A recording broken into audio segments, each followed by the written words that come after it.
그런 경험 있지 않은가요?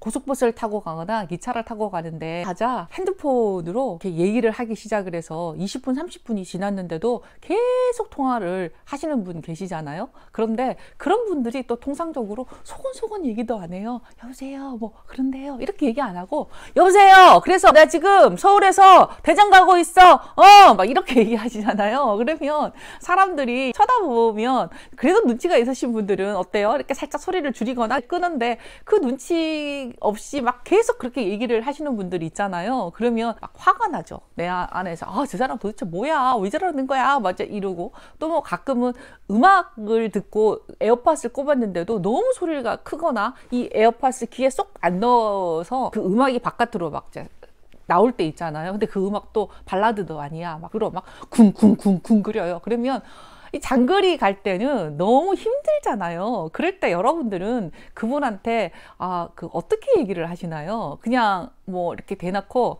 저기요, 음악 좀 꺼주세요, 시끄럽거든요, 통화 좀 그만하세요, 이렇게 얘기를 하시는 분들도 있고, 어떤 분들은 속으로만 이제 콩닥콩닥콩닥 그리잖아요. 속으로 내가 저 사람한테 얘기를 하면 저 사람이 나한테 언짢은 행동을 하거나 뭐 이렇게 화를 도로내면 내가 그 민망함을 어떻게 감당할 수 있을까 등등, 내 안에서 오만 생각들이 스치고 지나가잖아요. 그럴 때 이제 여러분들은 이렇게 한번 얘기를 해보시는 건 어떨까요? 상대방 화내지 않게 하고 내 이야기를 듣게 하는 법. 영상에서 꿀팁 드릴게요. 물론 쉽지는 않지만 그래도 그렇게 또 얘기를 해보면 대부분 문제가 해결되는 경우가 많거든요. 저라면 이렇게 얘기를 해요.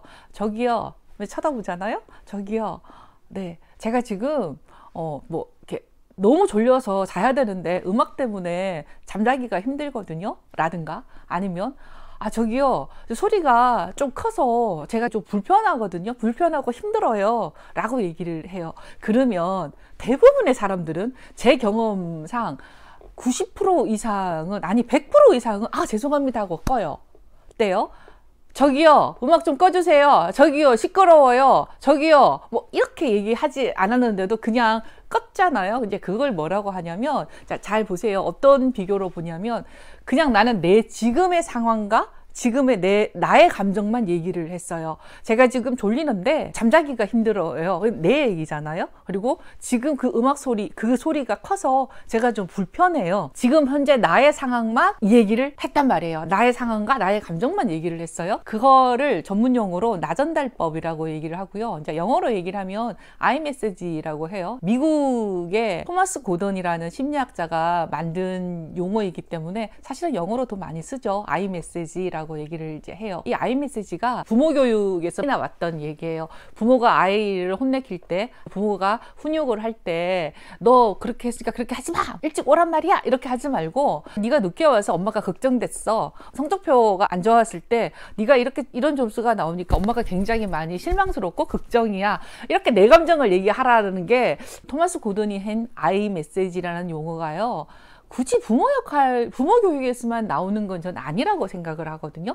모든 대화법에서 아이메시지 하나만 지켜도 상대하고의 얼굴을 붉히는 그런 관계가 안 만들어질 확률이 굉장히 높다라고 얘기를 해요. 실제로요, 긍정심리학을 만든 마틴 셀리버거는 이렇게 얘기를 했어요. 오랫동안 사람들이 어떨 때 행복하냐를 연구를 해봤더니 가장 큰 행복은 관계에서 행복해진다 그래요. 가장 불편한 것도 관계가 부서질 때 행복하지 않다라고 얘기를 하거든요. 그 말 맞는 것 같아요. 조직 내에서도 가장 힘든 게 뭐냐라고 물어보면, 일이 힘든 거는 그냥 어떻게든지 쳐가는데 사람하고의 관계가 힘들어지면 굉장히 힘들다라고 얘기를 하고요. 부모 자식 간, 또 아니면 부부 관계, 연인 관계, 전부 관계가 어긋나면 나머지가 전부 다 막 엇박자가 나는 그런 느낌들, 경험들 해보셨죠. 그래서 제가 오늘 여러분들한테 전하고 싶은 말은 나전달법에 관한 건데요.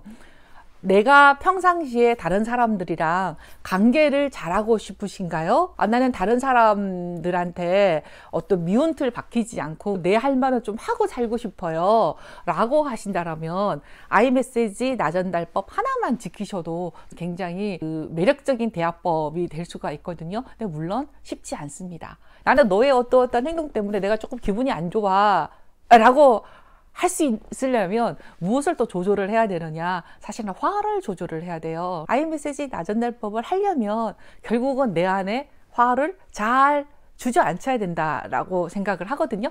그 얘기 하고 싶은데, 이 화라는 책이 있어요. 화가 풀리면 인생도 풀린다라는 이 화 얘기인데요. 이런 얘기가 나와요. 타인을 응징하는 것은 지혜로운 전략이 아니다라는 것을 깨달아야 한다. 그래서 그 화에서 벗어나기 위해서 어떤 말이나 행동을 하지 않겠다라고 서로 약속을 해야 된다라고 얘기를 하거든요. 결국은 뭐냐면 좋은 대화법을 하고 상대한테 얼굴 붉히지 않는 그런 대화를 하면서 그 관계를 잘 만들어가는 그 과정 안에는 첫 번째는 자기 스스로의 화를 조금 내려앉힐 수 있어야 되거든요. 그게 정말 중요한데 우리는 그게 되게 안 되죠. 이 iMessage 나전달법이 대화뿐만 아니라요, 문제를 해결하는 방법론에도 있거든요. 자, 하나 더 예시를 들어볼게요. 제가 마트 가서 물건을 사왔어요. 물건을 사왔는데 이 물건이 불량이 난 거예요. 불량이 나서 교환을 하거나 반품을 해야 돼요. 화가 났어요. 화가 났어요. 그래서 막 마트에 갔죠. 마트에 가서 물건을 이제 교환을 하러 가요. 그런데 여러분들의 목적은 어떤 게 목적인가요? 내가 샀는 물건이 불량이 났으니 교환을 하거나 반품만 하면 되는 거죠. 여러분들은 그것만 해결하면 되는 거잖아요. 그런데 마트 가서 막 화를 내면서 물건을 바닥에 촥 던지면서 이렇게 얘기를 해요.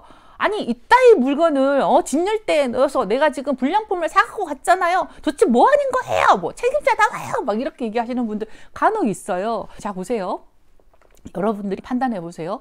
마트에 있는 물건을 누군가가 진열을 하는 것은 마트 직원들이 진열을 해요. 자, 그런데 마트 직원들이 일일이 상품을 열어보면서 이게 불량인지 아닌지 검수를 하고 마트에 진열을 하나요? 아마 그러지 않을 거예요. 그러면 애시당초 어디에서부터 문제였다?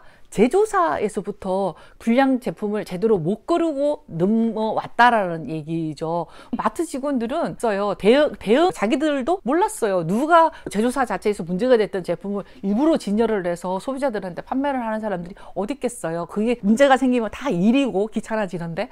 근데 그 손님은 와서 자신이 원래 목적이었던 물건만 바꾸거나 교환해 나가면 되는데 그러지 않고 와서 화를 버럭 내면서 책임자 나오라 그래 막 이렇게 얘기를 하시잖아요. 마트에서 이렇게 이야기하면 됩니다. 이 상품이 불량입니다.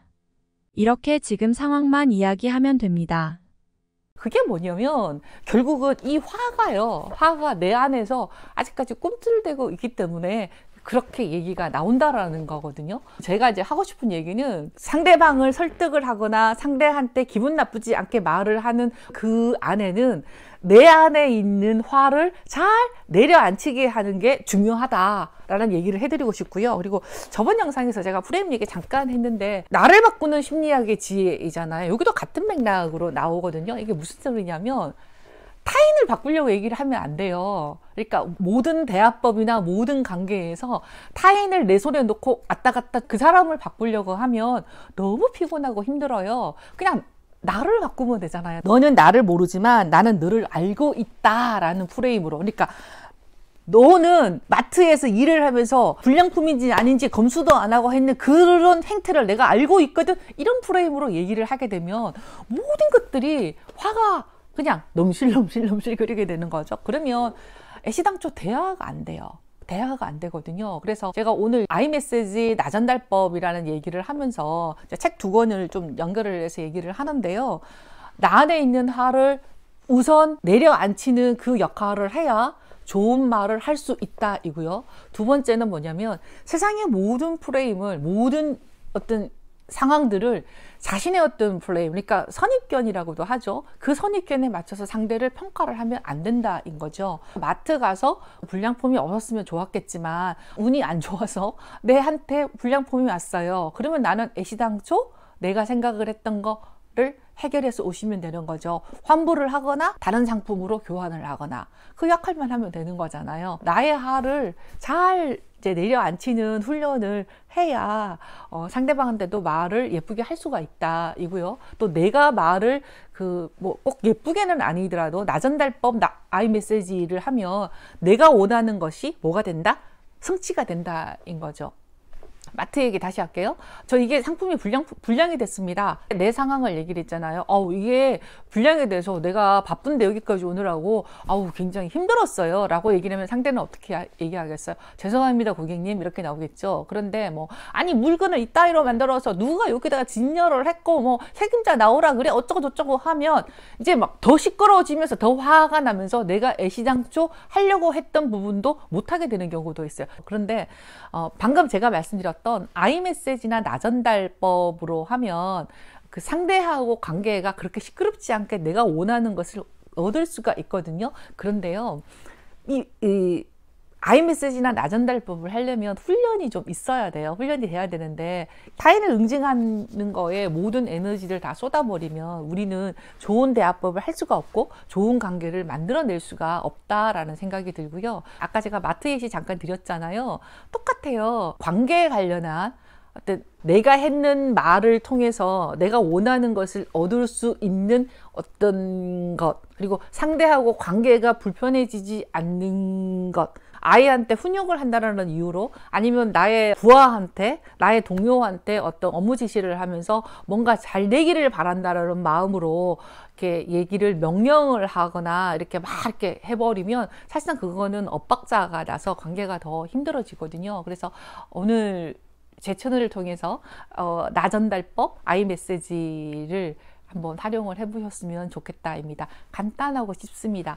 나의 상황과 나의 감정만 얘기를 한다. 자, 아까 기차 안에서 얘기했던 것처럼 음악 소리가 많이 커서 지금 상황이죠. 음악 소리가 너무 많이 커서 제가 잠들기가 힘듭니다. 내 감정 얘기를 했죠. 너 성적표가 이렇게 나와서 엄마는 굉장히 속상하고 실망했어. 내 감정만 얘기를 한 거예요. 너 왜 이따위로 일을 했어? 너 왜 이따위로 하는 거야? 전혀 그런 거 없습니다. 그래, 그런 거 하나만이라도 챙겨갈 수 있으면 참 좋겠다라는 생각을 하면서 영상 마무리 하겠습니다. 아이메시지 나전달법입니다. 마무리할게요. 고맙습니다. 안녕.